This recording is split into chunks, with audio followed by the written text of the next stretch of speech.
Dear students, आपका जो subject है CS 210 सेकेंड ईयर का CS का, उसका कंप्यूटर सिस्टम आर्किटेक्चर सब्जेक्ट का पैरेलल प्रोसेसर्स पे हम पुराना वीडियो जो था वो क्लियर नहीं थी आवाज़ और टेक्स्ट भी नहीं था।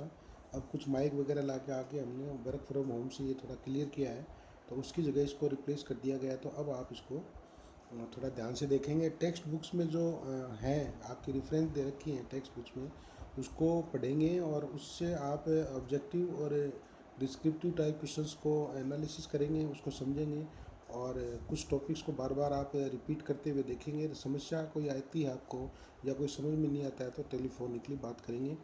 और जब लॉकडाउन खुलेगा तो हम कॉलेज में मिलते हैं, तब उस वक्त हम बाकी और इस पर डिस्कशन करेंगे। तो पैरेलल प्रोसेसर्स का मतलब है कि पैरेलल प्रोसेसिंग वो करते हैं, एक साथ प्रोसेसिंग करते हैं।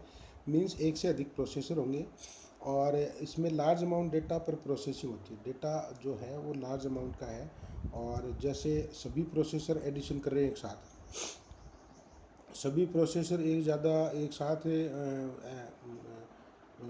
डेटा पे अलग अलग डेटा पे एक साथ मल्टीप्लिकेशन कर रहे हैं सभी प्रोसेसर एक।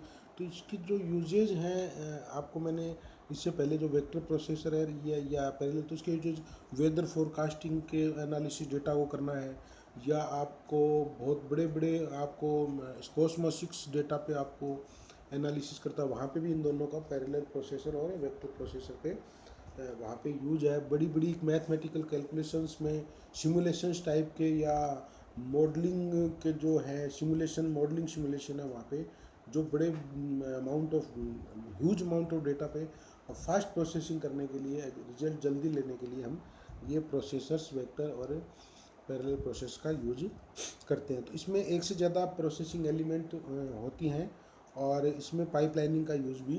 पाइपलाइनिंग में फास्ट डिकोडिंग होगी इंस्ट्रक्शंस की। अगर एक इंस्ट्रक्शन आई, यहाँ पे एक इंस्ट्रक्शन आती है, उससे सभी कंट्रोल यूनिट उसको कंट्रोल करती है और फटाफट वो फास्टली एग्जीक्यूट करती है डेटा का। तो CPU कंट्रोल यूनिट है और जितने भी P है प्रोसेसिंग एलिमेंट हैं उसके सुपरविजन में काम करते हैं।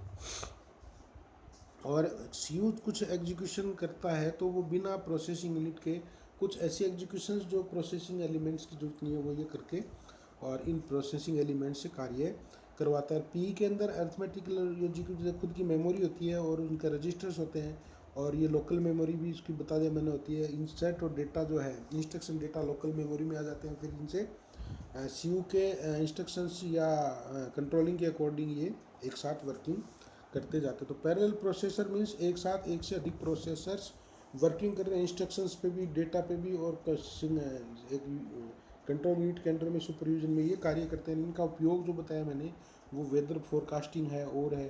तो इस टाइप से आप और भी इसके टेक्स्ट बुक में देखेंगे टॉपिक्स इससे रिलेटेड कि फास्ट क्यूरी होगी, फास्ट चलेगी, डेटा को बार बार फेच नहीं करना पड़ेगा क्योंकि और एक से अधिक प्रोसेसर हैं तो जितनी भी मैथमेटिक्स की मान लो नंबर ऑफ प्रोसेसर 50 हैं तो 50 कैलकुलेशंस एक साथ एक ही साइकिल पे हो जाएंगी, या एक ही सेकंड की बात करें या एक इवेंट में 50 कैलकुलेशंस एक साथ हो जाएंगी।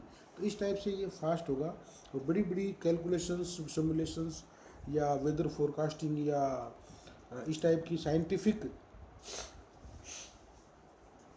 कैलकुलेशंस में ये आर्टिफिशियल इंटेलिजेंस में कैलकुलेशंस फास्ट करनी पड़ती है वहाँ पे। तो इस टाइप की कैलकुलेशंस में पैरेलल प्रोसेसर्स का यूज़ होता है। तो आप अगर बुक्स और देखेंगे तो आपको और डिटेल में पता चलेगा। तो इसके डिस्क्रिप्टिव टाइप क्वेश्चंस और ऑब्जेक्टिव टाइप क्वेश्चंस पे आप पढ़िए। कोई कन्फ्यूजन हो, कोई समझ में नहीं आया तो आप टेलीफोनिकली बात कर सकते हैं। और उसके बाद जब लॉकडाउन के बाद कॉलेज खुलेगी तो हम कॉलेज में जब मिलते हैं तब इसका आपकी प्रॉब्लम्स के बाकी इसको डिस्कशन किया जाएगा और डिटेल में आपको बताया जाएगा। तब तक आप अपने टेक्स्ट बुक्स वगैरह रेफरेंस बुक से आप इसको स्टडी करिए। धन्यवाद।